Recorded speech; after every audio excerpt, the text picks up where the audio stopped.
right around this time, and again, I heard you loud and clear early in the interview. We don't want to bring up um, old bad energy, but I got to ask you because it's part of your story. Yep. And I don't think I was ever clear. You and Nelly, Saint Lunatics, y'all. I mean, and I don't even know if I want to call it beef because it never felt. Obviously, there was some tension there, but how did it go from Nelly walking in the crib one day, long before you are the Nelly that we known you to come and dominate the rap charts? How did it go from that to y'all having any kind of problems? I'll say this. How I go from that to having any kind of problem, I'll say this. It was certain people that was in certain people about that was starting stuff. Certain people was just starting stuff. Drugs being involved, people having, saying their mind ain't in the right place. And so they choosing to go about certain things in this type of way instead of having a conversation and talking like grown men. They choosing to show aggression and cause conflict. And getting in other people's ear to allow them to feel a certain way. Mm-hmm. And that's how that kind of started going, because Nelly wasn't on that, I don't believe, but other people get in people's ears, and when you feel like this my home, this my people, I gotta ride with them. You see what I'm saying? I'm not trying to go over into it too much, but do you get what I'm saying? I do. But and I'll tell you this though, where I felt like he had a problem with me is on his album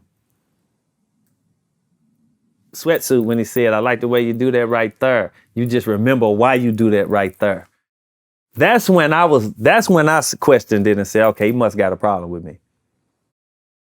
Okay, so and this is why I said I don't even know if I could call this beef, because you are Chingy. You got a song right there. It was getting heated in the street in St. Louis.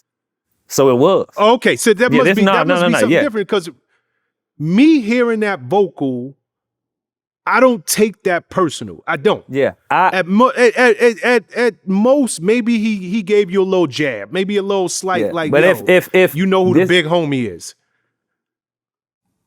But that's not how I see it. Ain't no big homie in me and all of that. That I wasn't on that. That ain't no, you know what I'm saying? Like ain't no. Nah. But just to say this, and because I don't want to go into that's not a we problem. good. Like we are good.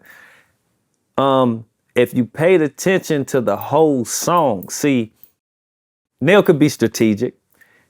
The song was called "It Ain't Another One." So you have to pay attention to the whole thing. The song is called "It Ain't Another One." And in this record, he chose to me. That's when he chose to say something to me.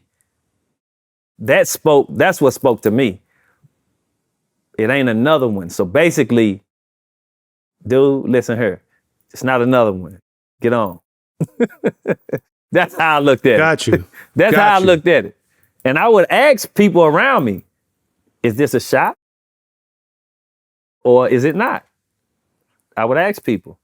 But even then, I didn't diss him. I didn't take it nowhere, to be honest. But like I said, Nail I just talked to him recently. Everything is great. That's why I said I don't like to bring these things, because people look at stuff and may take stuff and why he say that, or I want that energy to be over. My brother, and to be quite honest, I'm with you. You know, there's certain questions that have to be asked because they're part of your story. No, I get it. No, I get And it. Don't get me wrong. you know, yeah, 100%. So we can switch topics. And I'm hoping, and I think I know the answer to this. I got a question just in terms of y'all ever having a dialogue, ever sitting down and saying, you know what? We've been going through some nonsense, and it ain't even clear why. Have y'all two, as grown men, ever just sat down? I know you spoke to him the other day, but just having a why are we even doing this? We from the same place. It should be us working Actually- together as opposed to working against each other.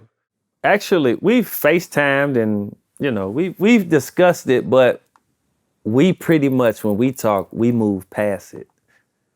We don't Understood. allow it to linger. We move past it, move forward. He'll get me on some performances with him, or we've moved past that. And he don't like to backtrack to it. So he don't like to talk about it. He don't talk about it. Didn't he bring you out on stage with him during the Scream tour or something like that back in the days? Bow Wow brought, you want to know what's funny? That's kind of when it ended. Go ahead. That's kind of when it ended. On the Scream tour, Bow Wow brought me and him out on stage. And that's when that really ended. Yeah. So Bow was a part of ending this thing. He probably didn't know it. I don't think he knew it. I don't think he really, really knew it. But he knew the tension that was going on. But that night, I had my son with me. Nell had his kids with him. His kids were excited to see me. My son was excited to see him. Bow. It was strange. But I'm gonna be honest with you. I came there with the mind frame when I saw him, like, I ain't speaking to that nigga. Like, that's what my mind frame was, because this was going on. This was going on. So you still. knew he was going to be there. You knew he was going to be on that particular show. This was Okay. going on. It still was going on. And that's where my mind was. But I quickly killed my ego when ended that night, when the things went the way they went. And that's really when it died down. Beautiful. Yeah, Beautiful. I don't even like to, Okay. I'll be honest, I don't like talking about it. Because I just don't. No, It's just one of those things you want to be just gone. It's like, it's behind me so much, but I get where you're coming from. You say that is a part of your story.